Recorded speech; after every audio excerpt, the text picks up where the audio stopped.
نبی کریم نے فرمایا تھا اتنا مال پاس رکھنا جتنا مسافر کے پاس ہوتا ہے. یہ حضور نے مجھ سے کہا تھا، میں وعدہ پورا نہیں کر سکا. دیکھیے میرے گھر میں کتنا مال ہے، کتنا سرمایہ ہے. امام حسن کہتے ہیں میں نے مال دیکھا تو ایک مٹکا پانی پینے کا، 2 پیالے پانی پینے کے، ایک مشکیزہ، ایک چٹائی وہ بھی ٹوٹی ہوئی. فرماتے ہیں میں نے کل مال کا حساب لگایا تو میں نے کہا حضور یہ تو 15 دینار سے زیادہ نہیں بنے گا، رو کیوں رہے ہیں؟ کہنے لگا امام حسن سے عجیب جملے ہیں، عجیب جملے ہیں. کہنے لگے طبقات ابن سعد میں، کہنے لگے اچھا اگر قیامت کے دن رسول پاک نے میری سرزنش فرمائی اور اگر نبی پاک صلی اللہ علیہ وسلم ناراض ہوئے تو اے سیدہ فاطمہ کے شہزادے آپ سفارش تو کریں گے نا میری، آپ میری سفارش تو کریں گے حضور کی بارگاہ میں؟ حضرت سعد بن نبی وقاص بھی آئے، رونا شروع ہو گئے. کہا ہاں مجھے امید ہے کہ آپ کی سرزنش نہیں ہوگی، آپ کو بغیر حساب کتاب جنت ملے گی.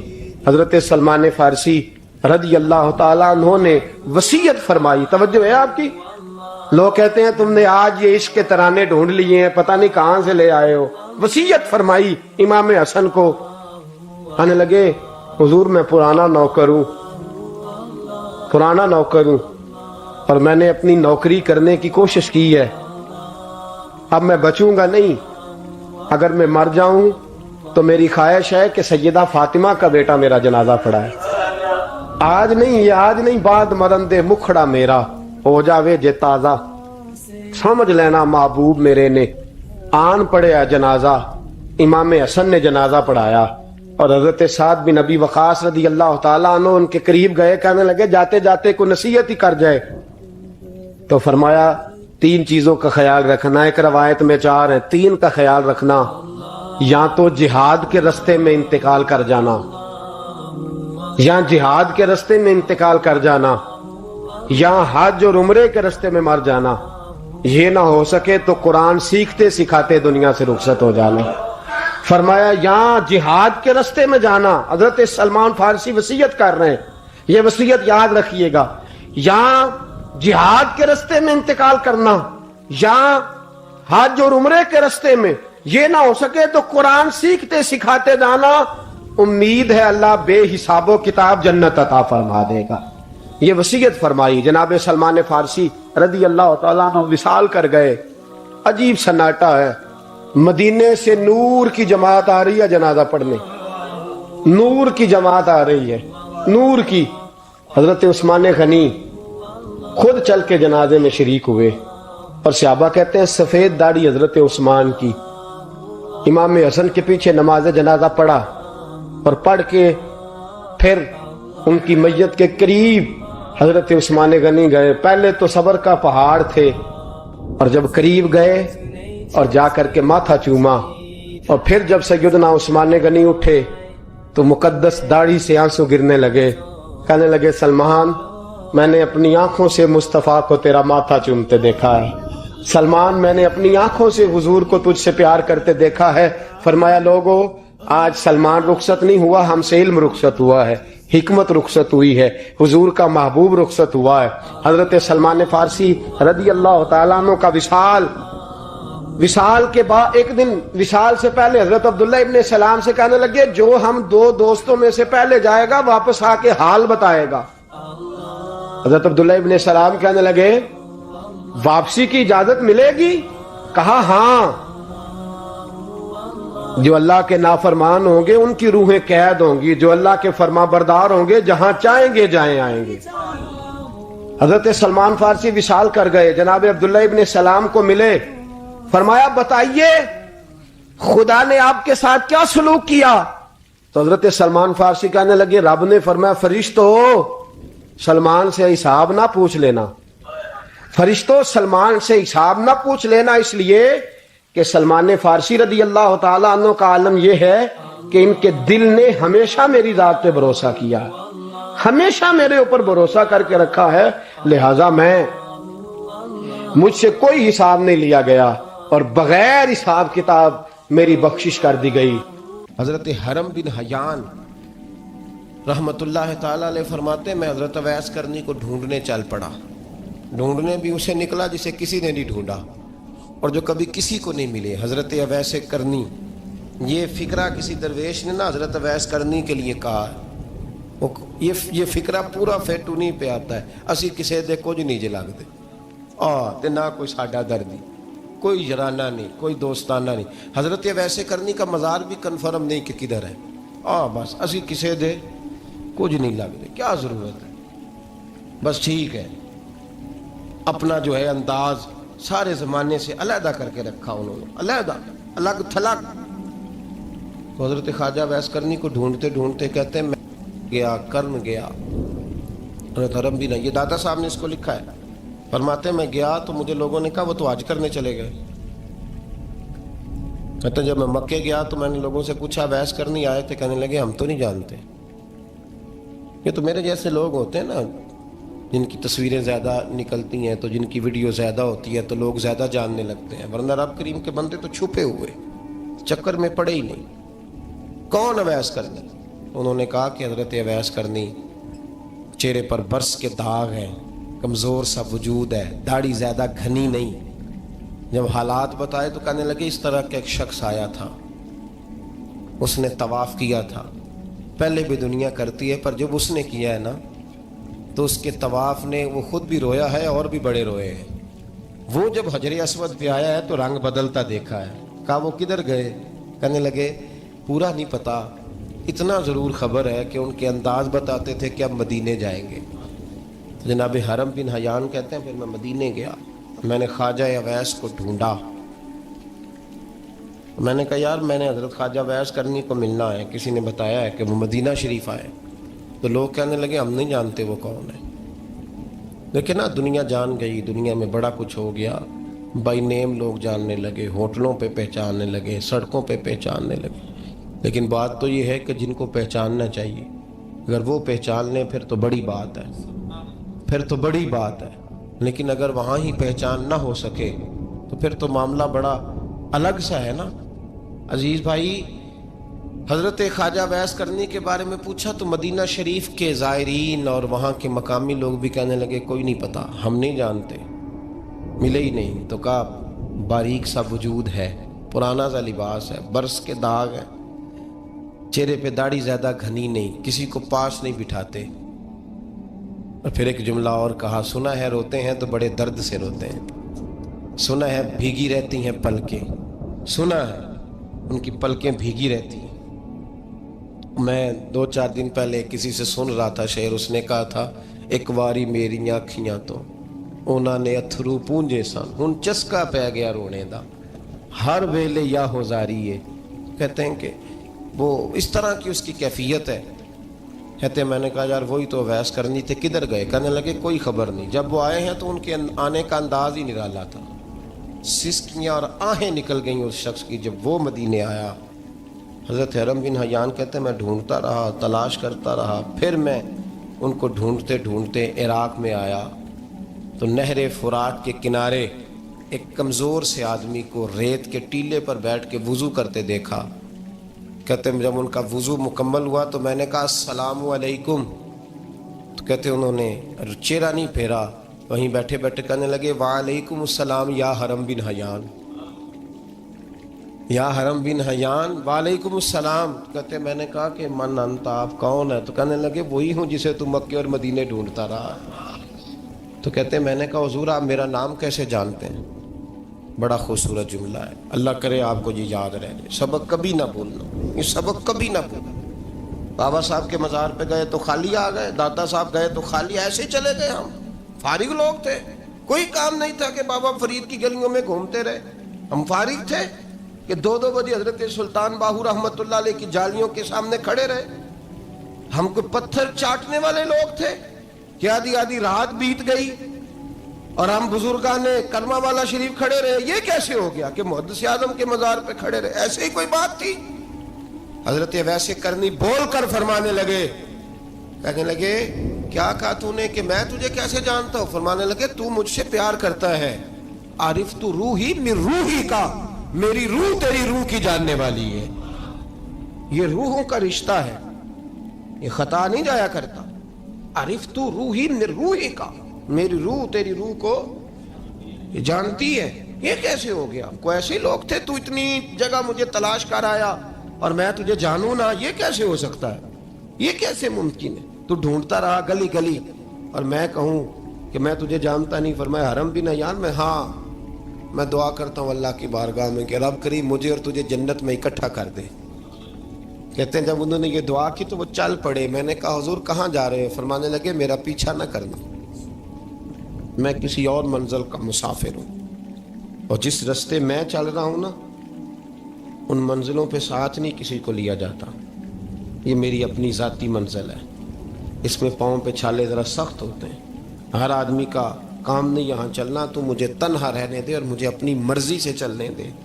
کہتے میں نے منت کی تو کہنے لگے بس انہیں جد و جہد بڑی کی تھی تو تیرے ساتھ ملاقات کر لی، تجھے پہچان لیا، تیرے ساتھ بات کر لی، ورنہ میں کہہ چکا ہوں اسی کسے دے کچھ نہیں لگ دے. اسی لیے میں نے حضرت غالباً امام شورانی رحمۃ اللہ علیہ کے حوالے سے پڑھا ہے کہ قیامت کے دن جب حضرت ویسے کرنی جنت میں جائیں گے تو ممکن ہے اس وقت بھی لوگوں کو دیدار نہ کرایا جائے، بلکہ امام شورانی کہتے ہیں اللہ 70,000 فرشتے ان کی شکل کے پیدا فرمائے گا اور ان کے جھرمٹ کے اندر چھپا کے انہیں جنت میں داخل کرے گا.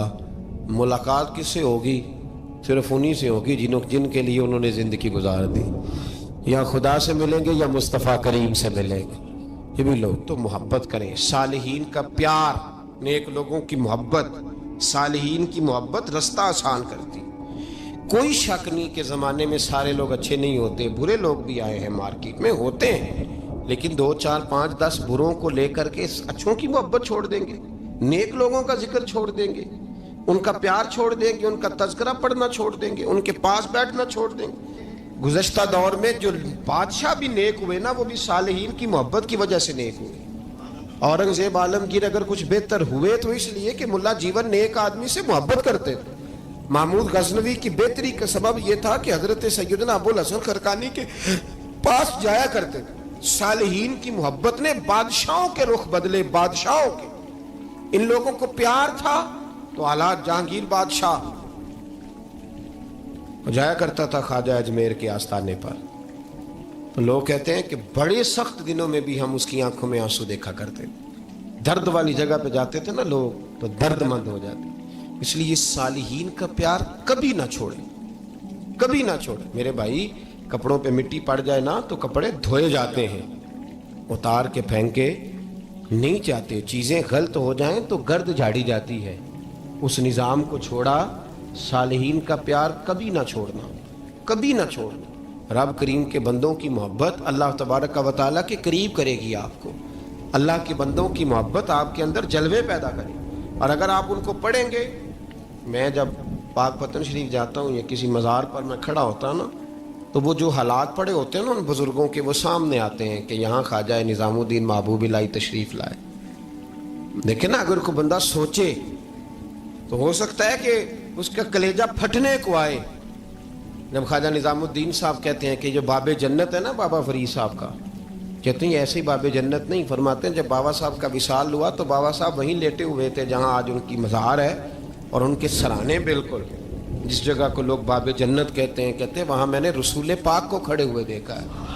اب کوئی آدمی حضور کی خوشبو محسوس، اس کا ایک ارادہ بن گیا نا کہ یہاں حضور کھڑے تھے، اس پر کیفیت کیا طاری ہوگی، اس پر انداز کیا ہوگا، اس پر وارد کیا ہوگا، وہ کہاں پہنچ جائے گا 1-2 منٹ کے اندر. تو یہ تو اس وقت ہے جب اس کے محسوسات ہوں گے، جب وہ نظریاتی طور پر اس بات سے متفق ہوگا، جب وہ خوشبو محسوس کرنے کی صلاحیت رکھتا ہوگا. ایک بات عذرائے محبت ہے، کہہ دیتا ہوں چونکہ سوالات ہوتے رہتے، کہہ دیتا ہوں. اعلیٰ حضرت کے ایک مرید تھے مولانا حشمت علی خان صاحب رحمۃ اللہ، بڑے تگڑے آدمی، جن لوگوں کی پوزیشن بڑی سخت فاضل لوگ ہوتے ہیں نا، اور حاضر جواب 1 منٹ سے پہلے. پاک پتن شریف گئے تو باب جنت سے گزر کے آئے. باب جنت سے کسی ہمارے عالم نے نہیں لکھا کہ جب وہاں سے گزر گیا اب توبہ نہ کرے اور کوئی اچھا عمل نہ کرے تو جنت میں جائے گا. بس یہ کہا کہ ایک دروازہ ہے جہاں خواجہ نظام نے حضور علیہ السلام کو کھڑے دیکھا، گزر جائے کوئی تو الحمدللہ اس کے لیے ایک برکت ہے. لیکن کسی شخص نے یہ نہیں کہا کہ اب وہاں سے نکل کے آ جائے اور معاذ اللہ جھوٹ بولے، جو مرضی کرے اور کہ میں جنتی ہو گیا. یہ معنی کسی بندے نے بھی بیان نہیں کیا. ہاں وہاں سے گزر کے آئے، سچی توبہ کرے، بعد میں اپنے اعمال پہ محنت کرے، اللہ اسے برکت عطا کرے گا. فرماتے ہیں میں پاک پتن شریف سے ہو کے آیا، رش بڑا تھا، اس کے ایام تھے، تو باب جنت سے گزر کے آیا تو میں بس کی چھت پہ بیٹھ گیا. کچھ اور لوگ بھی تھے، تو ان میں سے کچھ ایسے صاحبان بھی تھے جن کو بیماری ہوتی ہے چھیڑ کے رکھنے کی، کوئی نہ کوئی بات کیے رہتے ہیں، یہ ہو گیا تو وہ ہو گیا. کہتے ہیں انہوں نے بات چھیڑ دی، مولانا کہاں سے آ رہے ہو؟ تو میں نے کہا پاک پتن شریف. تو کہنے لگے کہ آپ وہ بہشتی دروازہ جس کو کہتے ہیں باب جنت، وہاں سے بھی گزرے ہیں؟ کہنے لگے الحمدللہ، لائن تو بڑی لمبی تھی پر موقع مل ہی گیا ہے، گزر گیا ہوں وہاں سے. تو کہتے ہیں مجھے سونگنے لگ گئے. کہنے لگے پھر تو آپ جنتی ہو گئے ہوں گے، پر آپ کے پاس سے جنت کی خوشبو نہیں آ رہی. تنزیہ، انہوں نے کہا تنزیہ. تو کہتے ہیں انہوں نے طنز کیا تو مجھے بھی حق حاصل تھا، جواب در جواب کی تو اجازت ہونی چاہیے نا. میں نے کہا مولانا کیوں، آپ کیوں سونگ رہے ہیں؟ کہنے لگے میں نے حدیث پاک میں پڑھا ہے کہ جنتی 500 سال بھی دور ہوگا تو اس کے پاس سے خوشبو آئے گی، یعنی 500 سال لگیں گے ابھی اس تک، تو پھر بھی جنت کی خوشبو آئے گی. تو آپ سے تو کوئی نہیں آ رہی. کہتے ہیں میں نے ان سے کہا آپ نے ایک حدیث پڑھی ہے، اگلی بھی پڑھ لینی تھی. حضور نے فرمایا جہنمی کو جنت کی خوشبو کوئی نہیں آئے گی. یہ نہیں پڑھی آپ نے حدیث، یہ نہیں نظر سے گزری؟ تو کہتے ہیں اب وہ مولانا مجھ سے معذرت کرنے لگے، کہنے لگے یار آپ تو ناراض ہی ہو گئے. تو میں نے کہا بھی آپ نے کیوں چھیڑی بات؟ میں نے آپ سے کوئی ڈسکس کیا؟ آپ نے پوچھا کہاں سے، آپ پھر آپ ہی نے کہہ دیا کہ وہاں سے گزرے کہ نہیں جنتی دروازے سے، اور پھر آپ نے ہی اعتراض کر دیا. تو پھر ہمیں اتنا تو حق حاصل ہے نا، ہم آپ بھی کرتے ہیں تو ہو جاتے ہیں بدنام، اور تم قتل بھی کر دو تو چرچا نہیں ہوتا. ہمیں بھی تو حق حاصل ہے نا، اتنا تو جواب در جواب ہم دے سکتے ہیں. تو بھائی اس لیے صالحین کی محبت کبھی نہ چھوڑیں، اللہ کے بندوں کا پیار ہو کبھی نہ چھوڑیں. کسی بزرگ کا ذکر ہو، کسی صحابی کی بات ہو، اہل بیت نبی، حتیٰ کہ انبیاء کرام علیہ السلام، اللہ کے انبیاء کی محبت، ان کی تعظیم، ان کا اکرام اپنے دل میں بٹھائیں، اس کو جگہ دیں. یہ تکمیل ایمان کے لیے بڑا ضروری ہے. فقط استکمل الایمان کے لفظ آئے حدیث میں. اگر تکمیل ایمان چاہیے، اللہ کی رضا کے لیے لوگوں سے محبت کرنی چاہیے. اللہ عمل کی توفیق عطا فرمائے.